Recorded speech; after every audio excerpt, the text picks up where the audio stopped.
So thank you everybody for joining us this afternoon.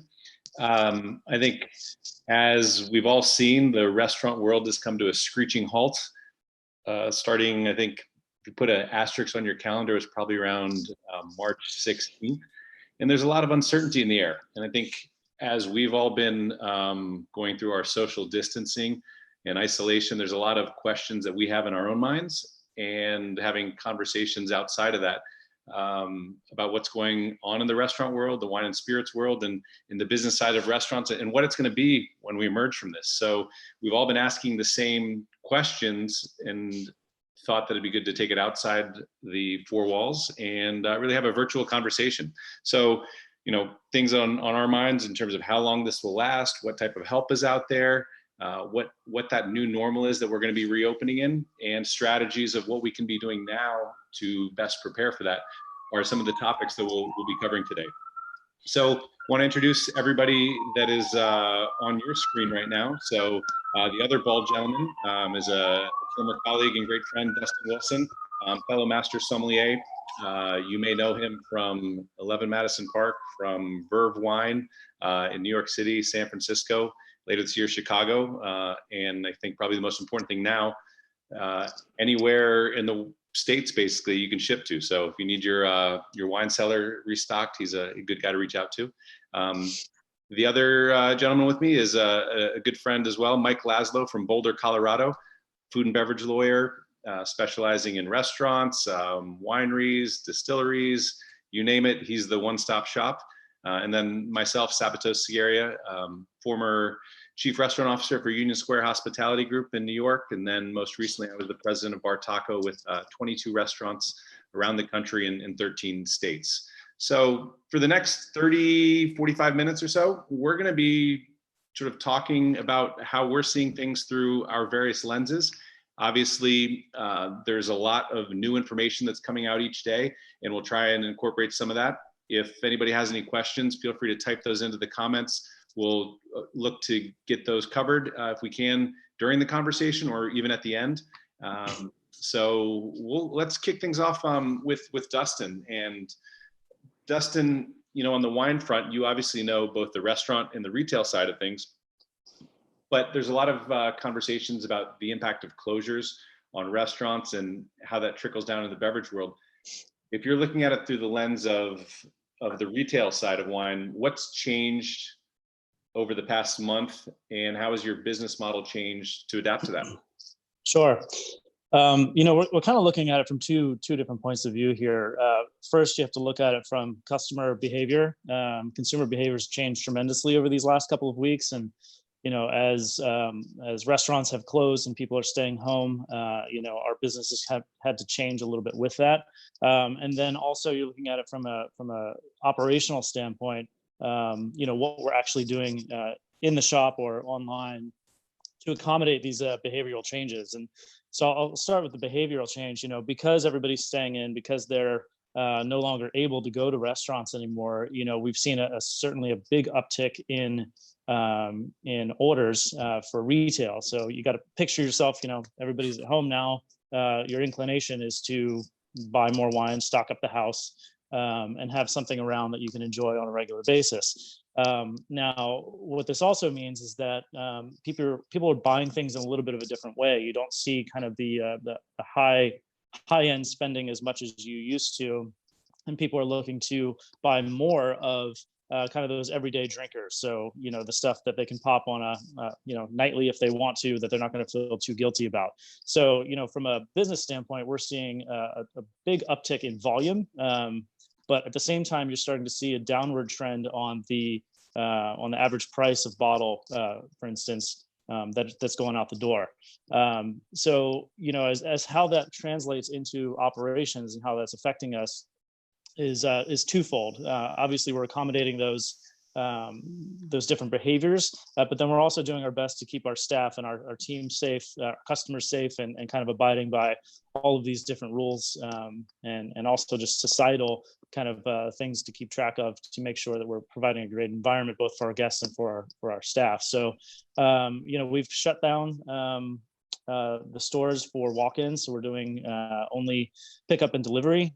We've focused all of our energies on acquiring orders online, which thankfully we're able to do quite easily and quite well. And so our stores have essentially become fulfillment centers for those orders. So we're getting orders online, and the team is there, but they are boxing things up to get them shipped out, arranging for courier delivery via third party most of the time, to make local deliveries, or we're having folks come to the shop and pick up. And we're doing our best to accommodate that, but also maintain the cleanliness standards and the sanitary standards that we want. So contactless everything, leaving bags in apartment buildings with the doorman and just kind of dropping it off. Even at the front door of the store, we're walking the bags out and dropping them on the sidewalk for guests to pick up, rather than handing them off. So trying to keep that really safe. Of course, wiping things down and keeping things as sanitary as possible in the shop. But what's been really interesting about this is really how it's shifted the business from being one that we accommodate a lot of walk-ins and people coming to us and chatting with us on the floor of the store, to essentially kind of a warehouse operation where we've pivoted to mostly e-commerce and delivering wines via that way instead. Dustin, Mike. picking up on that point, I'm wondering how what you're seeing and what you're doing now to adjust to the new normal. Do you see, or are you planning for this to continue past and through the reopening? Are you going to change business practices to reflect what is the new normal? I think it's hard to say at the moment exactly how things are going to pan out. Our thoughts are this is going to be lasting for a while. We don't see it ending anytime real soon. So the plan is to kind of keep things as we have. We've adjusted and it's working. So we're going to keep down that path. I think, keeping customers engaged and keeping them excited about what we're doing, finding ways to continue to try to drive revenue, of course, is going to be a challenge and one that we, hope we can sustain for as long as possible. But I think, just like everyone else, we're looking forward to the day when we can reopen those doors again, and help our customers in person once again. And Dustin, if you were to put on your restaurant wine buyer hat, and we're in this time where restaurants are closed, but at some point you're going to have to start to prepare to reopen. What sort of mindset or strategies would you be thinking about now to prepare for the reopening of a restaurant? Sure. It's a tricky thing because restaurants are in such a different scenario than we are right now. I mean, we've been very lucky as an essential business to be able to stay open and continue to help our guests and our customers, where restaurants are kind of, they're in this space right now, especially here in New York, where they can't help people in.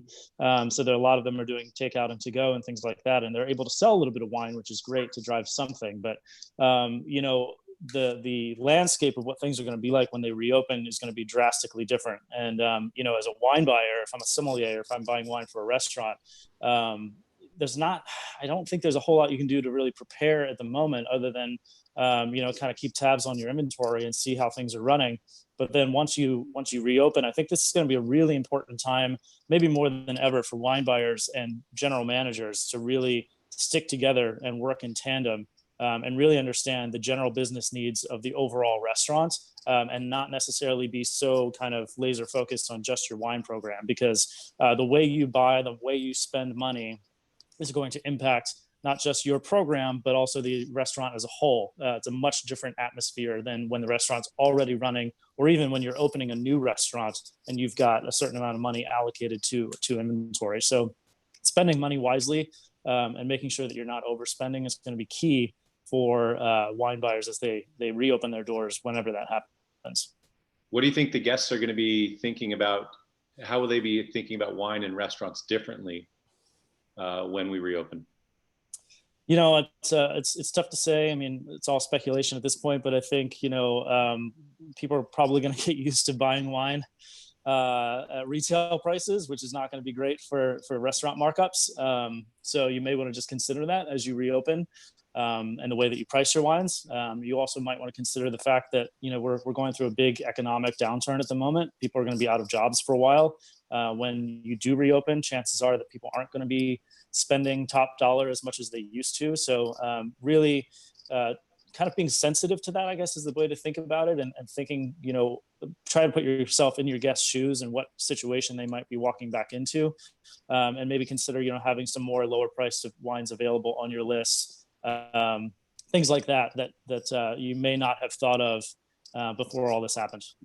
And I think also being able to be agile, where instead of going all in on one thing, how you can sort of toe the waters and understand the mindset of your guests based on what they start buying and where the price points, because the price points you were sort of featuring when we went into this.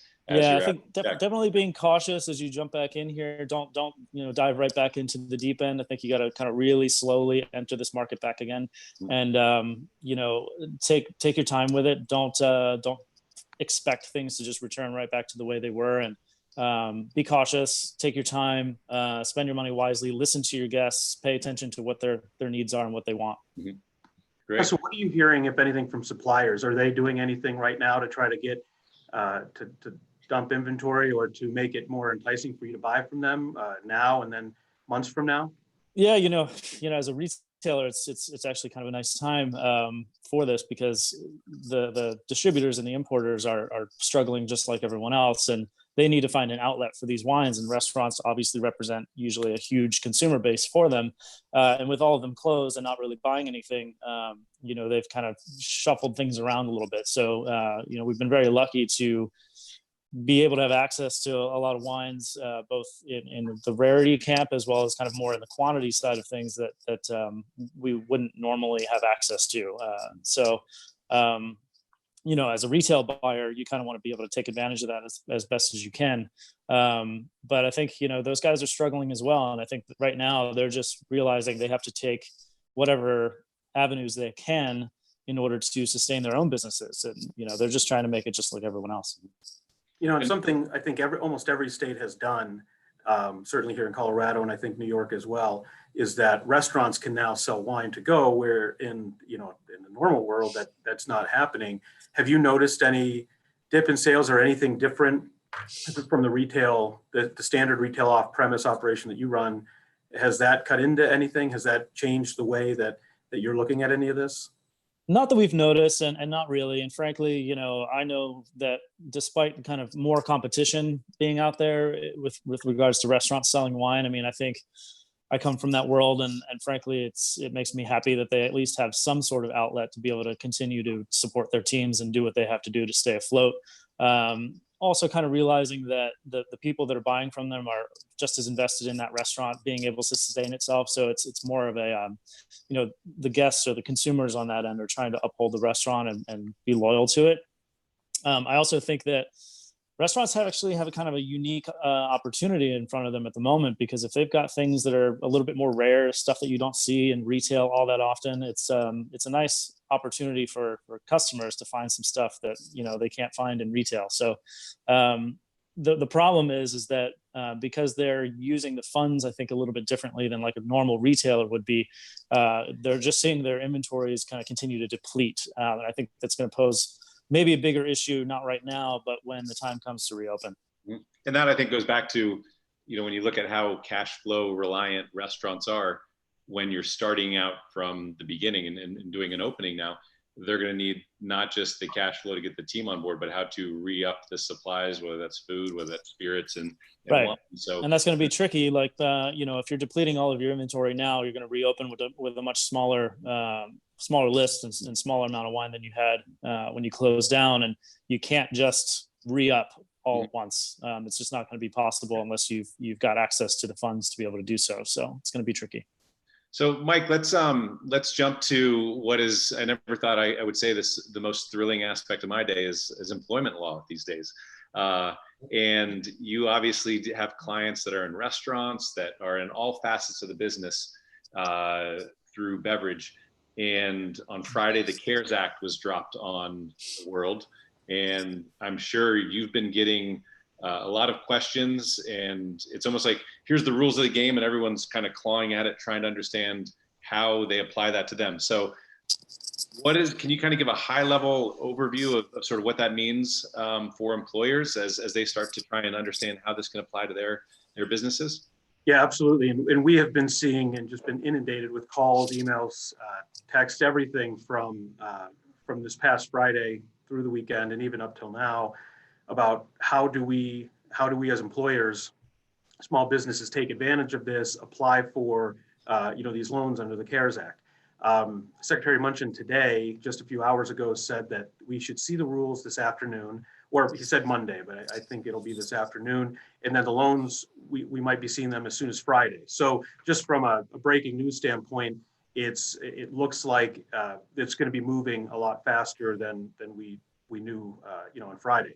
But from a high level, yeah, this is going to be the lifeline to small businesses, and including hospitality, restaurants, bars, really anyone. I mean, any small business under 500 employees, with an asterisk there, under 500 employees per location for multi-unit outlets as well, are going to be able to apply for these loans up to $10 million. And most will be under that, of course. What they're going to do is they're going to calculate your potential loan based on prior payroll and multiply, a certain period of time by 2.5%, and I'm sorry, by 2.5. And that's going to give you a number, and you're going to be able to use that loan proceeds for anything you want.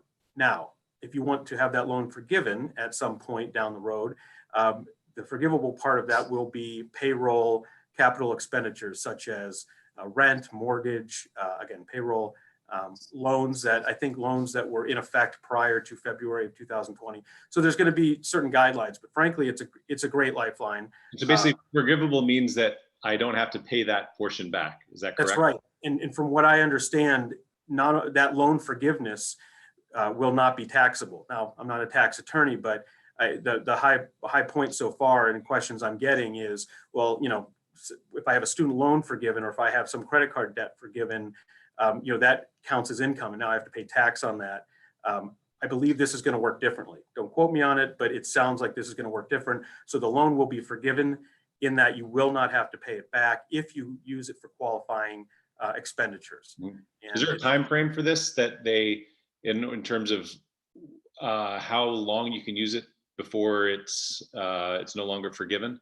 It's an 8-week period. Initially, it's going to be an 8-week period. I don't know if that'll be extended or not, based on the president yesterday saying that April 30th will be the federal distancing guidelines. If the states come online with that and those periods start to expand into May and June, we may see some additional legislation. That would be my expectation, to see some additional legislation pushing that. As of right now, you're going to have 8 weeks from loan origination to use these funds in a way that will qualify for forgiveness. Mm-hmm. But there's also provisions in there that allow you to use it for for a period going back to February 15th through June 30th. So there are a lot of questions here, and we are working with our bankers, our clients' bankers, accountants, tax attorneys, really as we speak, to determine how our clients are going to best be able to use this. Mm-hmm. And Mike, what would you say for those restaurateurs or small business owners that are wanting to find a little bit more information about this and get more answers? Do you have any particular resources or directions that you could point them in to find some of this stuff? Yeah, the first and foremost will be the SBA website. Now, there's some conflicting ideas, and not negatively conflicting, but there's the disaster relief that a lot of my clients did apply for right out of the gate. That's that initial $10,000, and how that's going to play with this CARES Act. I would say the most important call you're going to make today, if you haven't made a call already, will be to your banker and get in line and just say, get me in line for the paperwork when it comes. I have not seen the paperwork yet from any of my clients, but I have been told that most of them are in line. And so speaking with a regional president of a local bank here in Colorado just a few moments ago, they don't have paperwork yet. They expect to have it very soon. I think that'll be communicated to everybody very quickly. The nice thing about this is, with traditional SBA loans, are not always easy to come by. You really have to prove up that you are entitled or that you are eligible for an SBA loan. You can't find credit somewhere else. You have to collateralize it. This is not going to be that way. You're going to be able to go to almost any lending institution, not just SBA qualified institutions. This is really key. So you can open up some available channels that you didn't have before, and you don't have to show any collateral, and you don't have to show that you can't find a loan anywhere else. And that is fully federally supported 100% until the end of the year, correct? That's what my understanding is. That's right. So this is a good way, if this seems confusing to anybody watching, I understand completely. It is confusing. Call your banker, call somebody if you think that, this is something you might want to take advantage of. And frankly, I don't know why you wouldn't. And I saw just recently Mnuchin mentioned or just came out that these loans will start to become available as of this Friday, it seems. Yeah, that's what I heard him say. And Mike, with these loans, if we're looking at it from the employment side, are these intended to get businesses up and running, or are they intended to curb unemployment and get people back employed? This is to get people employed. Okay. Get employees back on the payroll. That's absolutely right. That's the point, is to get people back on the payroll.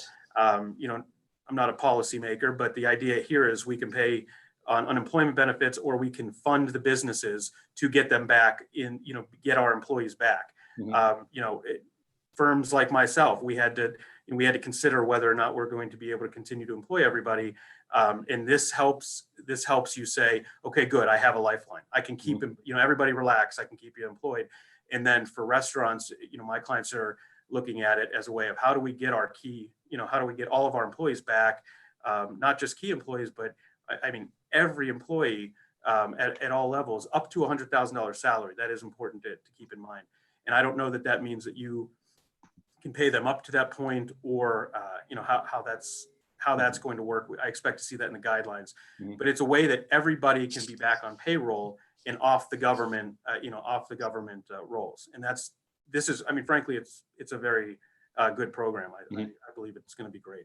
And then there's also been a lot of talk about insurance payments and insurance interruption. I know Thomas Keller just filed suit against his insurance company for not being eligible for it. What's the sort of the big picture and the fine print that also goes along with that?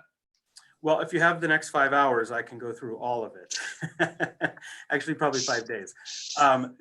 Two things that I would encourage every business owner that has had their business interrupted in any way, whether it's a full close down or even a partial close down, to consider is, what are my contractual obligations at all levels? I have a lease, I have loans, I have credit cards, lines of credit, and I have insurance policies. You should be, if you haven't already, you should be immediately reviewing all of them and understanding what are my options to maybe put off my obligations during this period. So people hear the term force majeure thrown around quite a bit these days. It's a term that in all my years of practice, I've never really had to worry about, other than making sure it's in all the boilerplate in every agreement. But now it's nonstop. We have people asking, can I get out of my lease now? Can I, get out of my obligation to pay, under this contract? Event insurance. How about all our caterers out there? I mean, my caterers have just stopped working completely, and they have all of these events that, how do you keep your money, get paid, not have to pay it back in situations like that? Well, you go right to the contract and you go right to the force majeure clause and say, well, does this count as relieving my obligation to perform? And in the same way, in the insurance world, we look at, what are my rights under my policies? Well, you got to read the policy first. So with Thomas Keller and his restaurant and their group, that's really taking an active role in the media, and it looks like through litigation to push this idea that all of these business interruption exclusions for a virus are not gonna hold up. Now, that's something we're gonna litigate for probably a long time now. But each contract's different, each situation's different. Everybody. And to that end, Mike, I think, with somebody like Thomas, pushing that and that being in the media, and I'm sure a lot of people are paying attention to it. What would you say to the folks that are maybe kind of rooting for him in that? Should they keep their fingers crossed and hope that something comes of that, or what's your take? My take is that we're likely going to see another governmental intervention here. And, there's a tricky thing we have. It's the Constitution that does not allow a government to come in and just redefine the terms of private contracts. And that's what we have with insurance companies.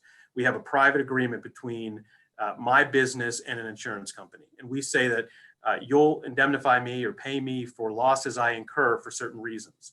And that's in the terms of a contract. Right now, what we have are differing versions of insurance agreements, but most of them say that viruses, damages caused by viruses or business interruption caused by viruses will be excluded. I don't always agree that the language reads as clear as some think it does. I think that there may be coverage here. But don't necessarily keep your hopes up too much on that clause. I would say, as a lawyer does, it depends. Let's look at all the facts, what state you're in and what you have, because we've also seen that certain states have been writing their closure orders in a way that suggests that there's property damage related to COVID. We just don't know. We don't know a lot of things right now, but what we do know is that, COVID and coronavirus it's generally accepted that these viruses attach to property and cause damage. And I think that that's what we're seeing in the lawsuits, and certainly seeing from the angle of, Mr. Keller's efforts and, throughout the country. I think Wolfgang Puck's involved as well. We're looking at it from a side of, is there a claim that can be made that establishes that coverage is available, and that these claims are either wrongfully denied or should not be denied. But again, each and everybody is certainly listening here, each individual small business or big business should be looking at their policies. Just get them to somebody who can review them and help you understand what rights you may have. Mm-hmm. Now, not everybody, and real quick, not everybody buys business interruption insurance. And so that's the first thing. If you don't have a business interruption policy, there's less for you to look at. But still, let's get these policies, let's take a look at them, see what you have available. And same thing with leases. There may be a scenario under your lease that relieves you from paying in certain events. You might as well look at that right now and determine what your rights are. But that's what I'm seeing and dealing with all day, every day right now. Mm-hmm. So, Sabato, kind of coming back from what Dustin was saying, you've been running multi-unit restaurant companies, in New York and across the country for a long time now. When you look at this through your lens of president, CEO, what does the landscape look like in the new normal for those types of outlets? Well, I think we're still waiting to figure that out, and it changes the longer that we're in this holding pattern, if you will. But I think it's definitely going to be different than when we came in. I don't think that we're going to see that world that we left back in March, in terms of the mindset of our guests and in the restaurants and how they saw restaurants in their lives. I think that's going to change considerably. So I think the first thing you have to do is really look at it through the eyes of your guests and think about what they've endured and where their personal finances are. If they haven't had a steady job for 2-3 months, their priorities in terms of where their finances is going to shift. And so whether that means that they're not dining out as frequently, they're not drinking as nice of wine, if it means they're going to places that are more affordable, that's something that you have to consider. I think also one thing that I've really come to realize this past week, as you've started hearing more about social distancing, is that there's going to be almost like some PTSD from being in crowds. We're telling everybody that you have to be 6 feet away, you can't have large gatherings. So when you think about restaurants and the energy in bars and being that close together, I think that's really going to be not just in the back of a lot of diners' minds, but in the front of their minds as well. And it's, when you have a natural disaster, whether it's a hurricane, a tornado, earthquake, there's a sort of a defined point where that's behind us. Now let's begin, and we can now start working towards living our life normal. But with something like this that's invisible, it's not as though there's going to be a day that says, okay, everybody, we're in the clear, let's go out to restaurants and celebrate. So I think people are going to be much more cautious about that. And we have to be aware of that mindset of those guests. And then lastly, when you open a restaurant, and in New York, especially, where people dine out like it's a sport, they want to all be at that new restaurant, and they want to be there right when it opens, before all their friends have gotten there, and then they're on to the next one. when you look at us, when we do get to that point and we're reopening, there's going to be so many restaurants that are reopening at the same time. And if I have my top 5, favorite restaurants, I want to go support them right out of the gate. I'm probably not going to go out 5 nights in a row and do that. It's probably going to take me a month and a half in order to do that, due to all the other variables that we had mentioned there. So I think restaurants need to be really smart about how they approach that. And the curve coming out of it is going to be not a really steep V curve. Great, we're out of here, let's blast off. I think it's going to be much more gradual all around. So Sabato, I'm curious, when you think about that, and when you think about how restaurants have had to pivot during this time to doing a lot of takeout and delivery and selling wine and things like that, and obviously the restaurant model has taken a hit here as well. I think, we all know that restaurants are not big margin businesses. A lot of them are more passion driven. How do you see kind of the restaurant model shifting at all through this, and like what is kind of the restaurant of the future potentially look like after this, and what can restaurants maybe do, existing restaurants that could do to shift their model a little bit so that they come out of this a little bit stronger and maybe wouldn't be hit as hard the next time around when something like this, if something like this were to happen? Sure. Well, I think we're all learning a lot about this and our ability to pivot, just like you were saying, shifting from on-premise to a lot more online, and you see a lot of restaurants shifting to go. I don't think to go is necessarily going to be the sustainable model moving forward, but I think it has forced them to say, hey, you know what, we can change things. And the good news about this is I feel that diners will be more open to change, to restaurants that do pivot in order to make themselves more approachable and are more relevant in the time that we are going to be opening this in. And I think whether that's looking at pricing and offerings, if it was a tasting menu only restaurant and it's 7 courses, well, do you open with one that's 4 courses that is more affordable? So people say, wow, you've lowered the bar to enter. I can still enjoy it, but I don't have to view this as, oh, I can only go there once a year.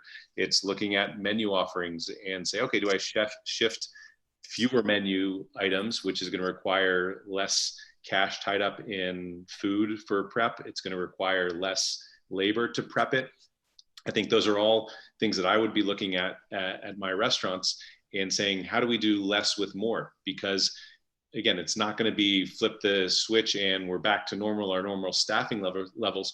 You're going to have to ramp up the volume and really toe the waters with it.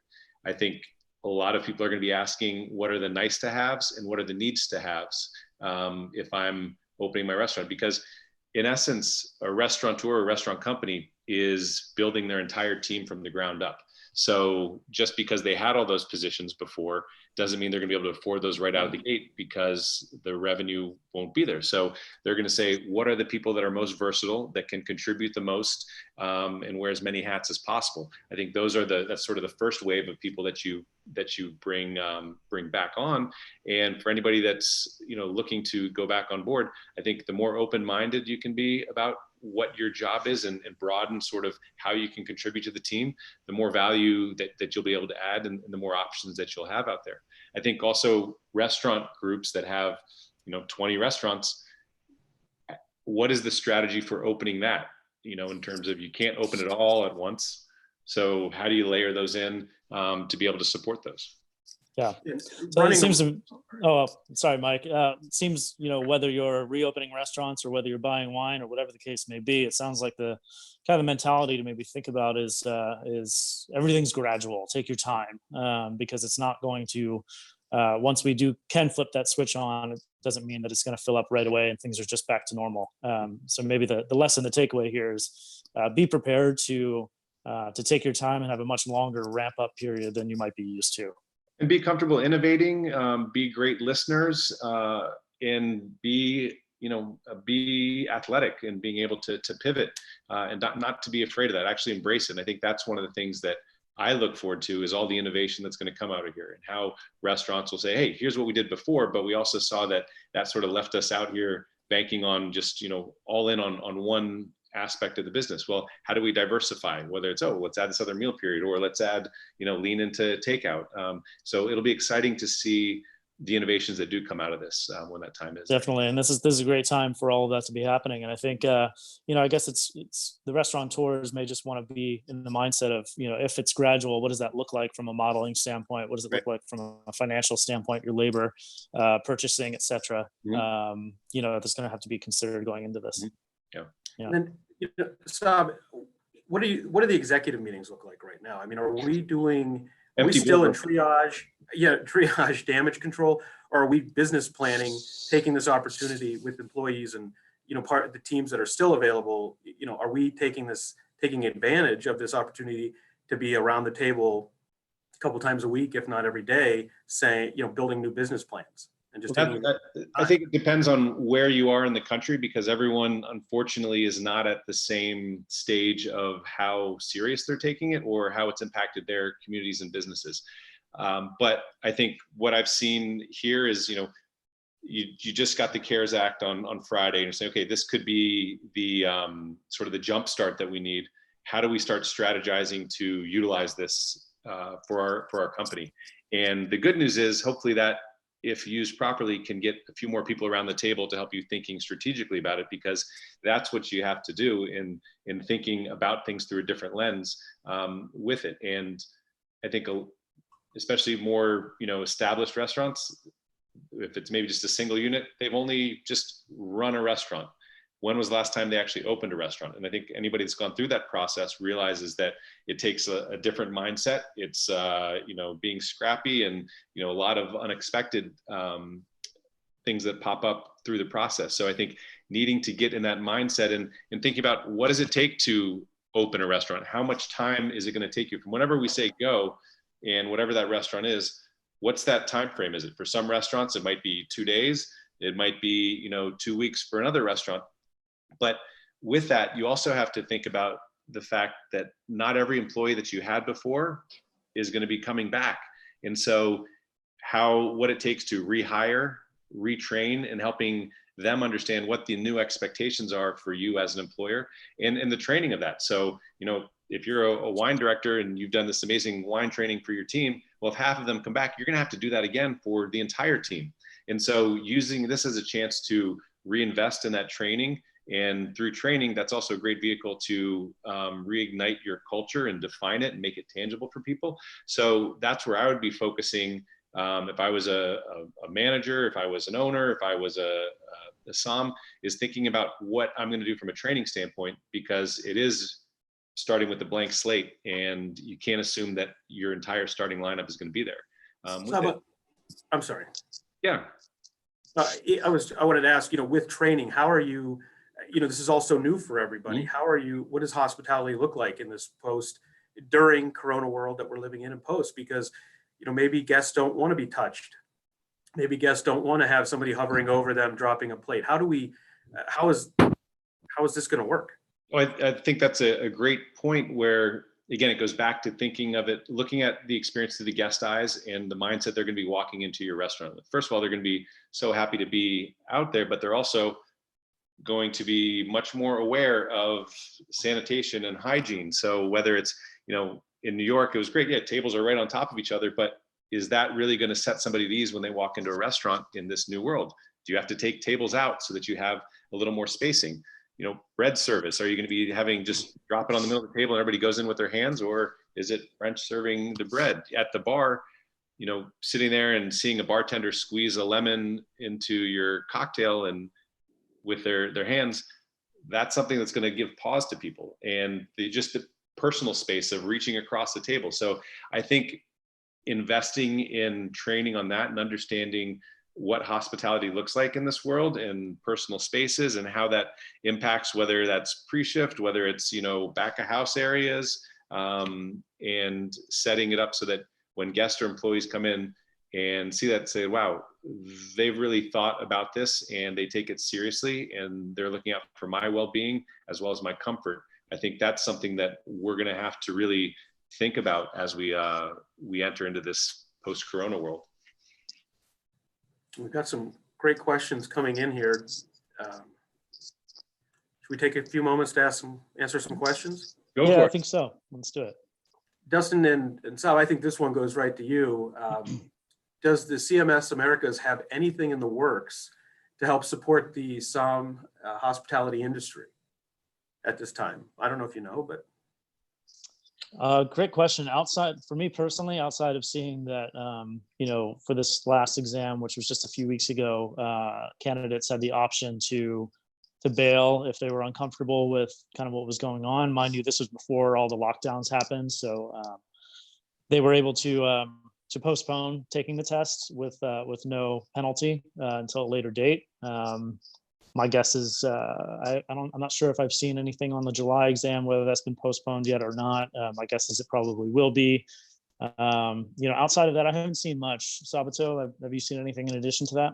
Well, I think they're learning as well as to go through this. And the first step was to suspend any tests or course that were going on. I know there's always been the scholarships that people can apply for. So I imagine that would be something that would be utilized on a broader platform moving forward. I think outside of the court, for people that are studying, it's been really amazing to see the resources that are available for people to keep on studying. I know Jancis Robinson made her site available free for hospitality professionals. Guild SOM has done that. SOM TV has. So it's great to see that people are supporting this. We have a lot more free time on our hands, and rather than just sit at home and watch TV, how you can actually use this to invest in your knowledge, that when you come back to your restaurant or your wine shop or whatever that may be, that you have even more to share with others. So it's exciting to see that, and I hope people are taking advantage of it.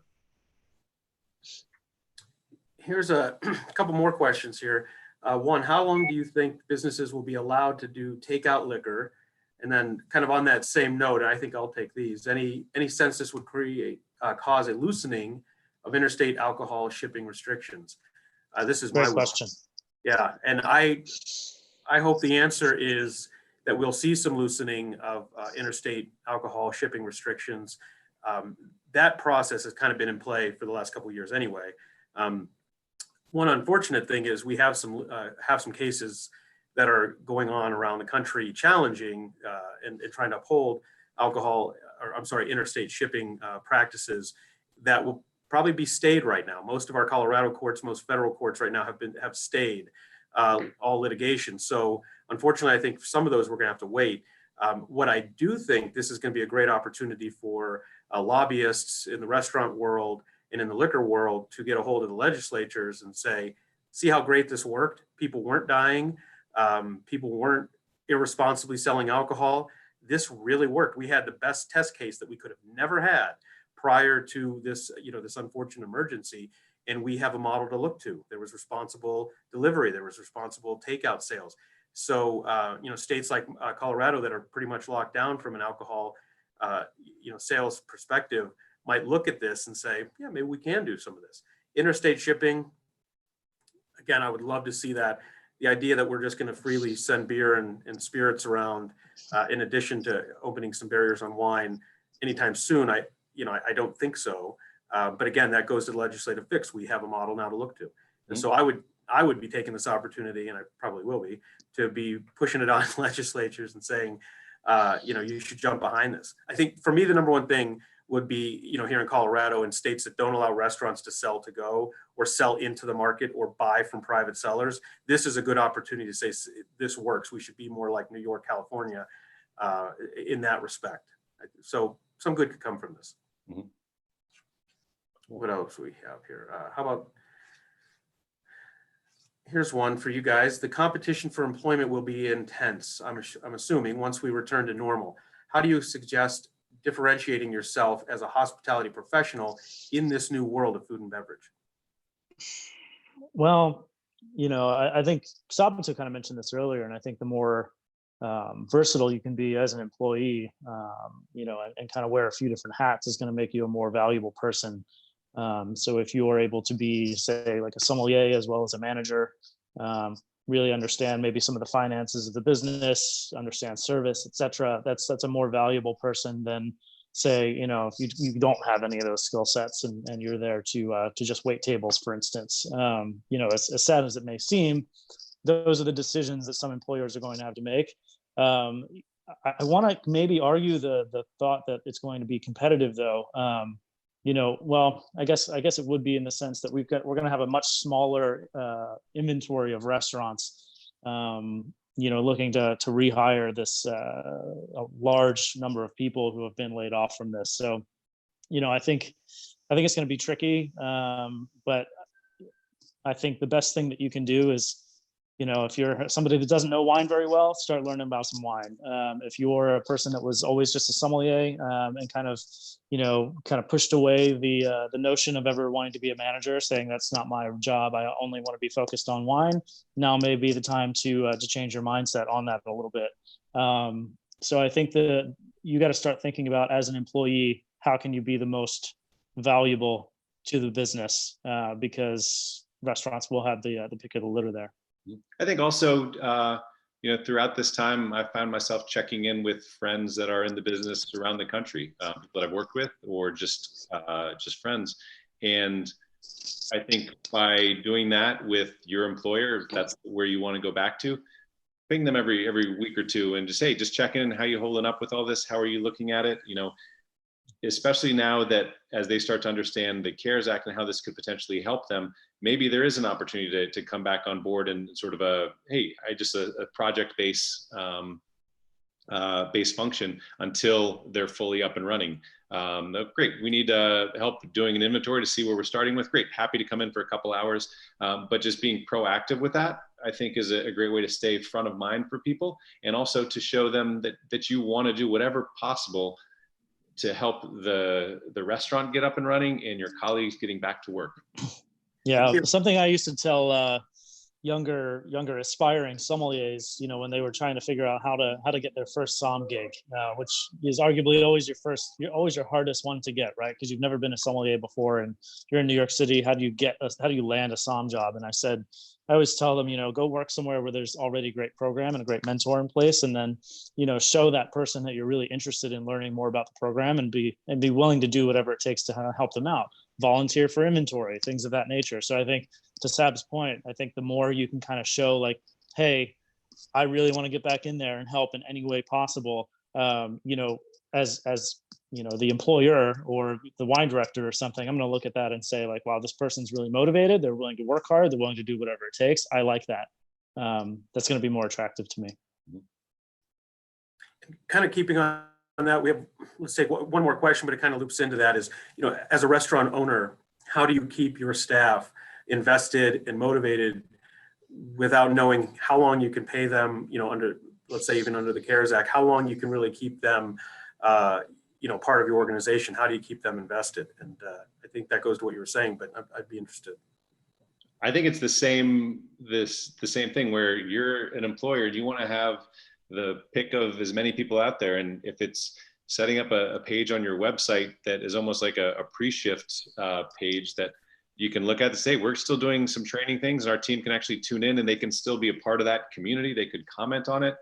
I think that would be really exciting for people to know that, hey, that's still there and they're still pushing out information. I can engage with my peers, and you're creating that sense of community for people outside of the four walls of the restaurant. And they're brushing up on their knowledge and posting quizzes and tests, and that they can and then submit them. Like, how do you gamify it in that sense so that they want to go back and they want to be competitive and have the bragging rights? But then I think through that, you're also putting up a billboard of showing others how committed you are to your teams, a little bit about your culture, and people can have fun with it. Because I think when you're trapped within the same four walls for 20 hours a day, 22 hours a day, gets a little monotonous. So giving them something, a chance to be a part of a larger community, even though they can't get together in the restaurant, is where I would say to try and think outside the box. And what best practices grow out of that, who knows? But it could be something that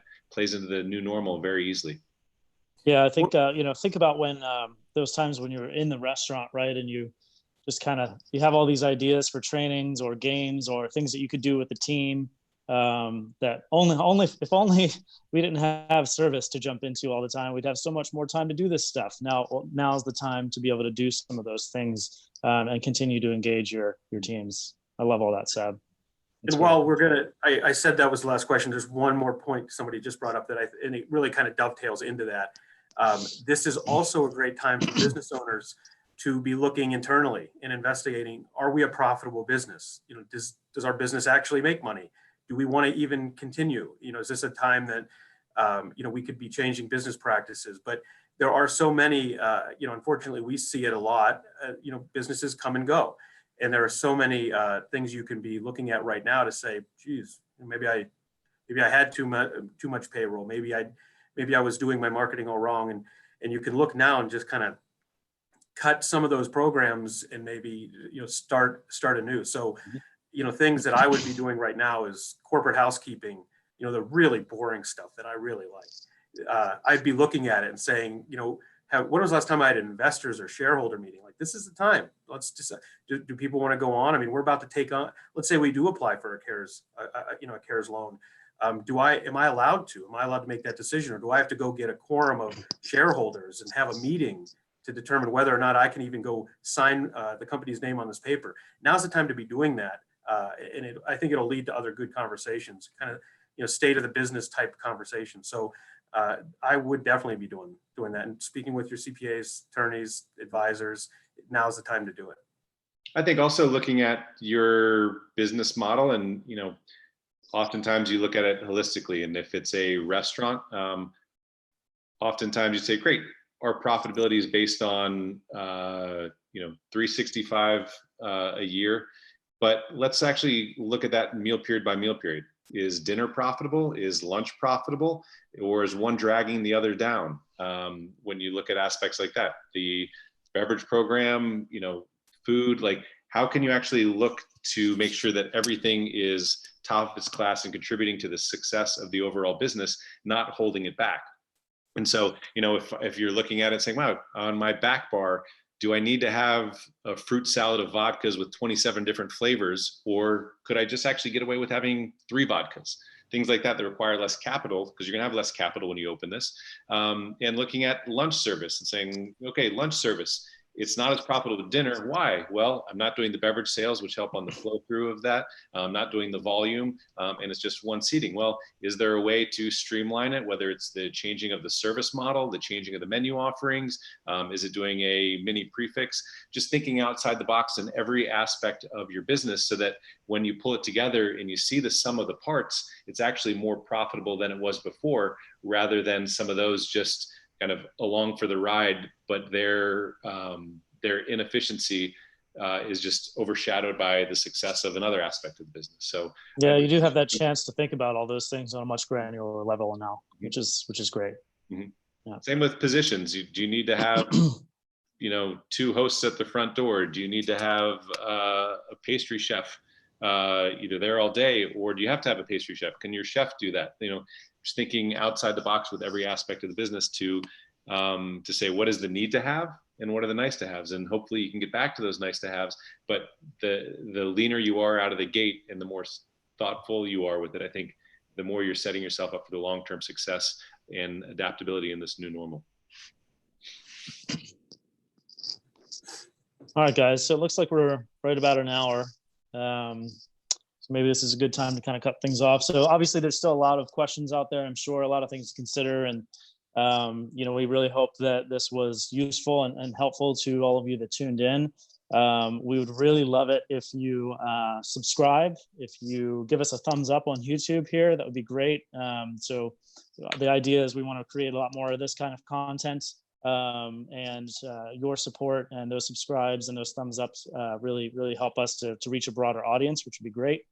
If you do have further questions, feel free to reach out to us on Instagram. We posted all of our handles on there. We'll be happy to continue to answer those questions. And you know, tune in next time, and we're here for you anytime you have a question. Yeah, I really enjoyed this.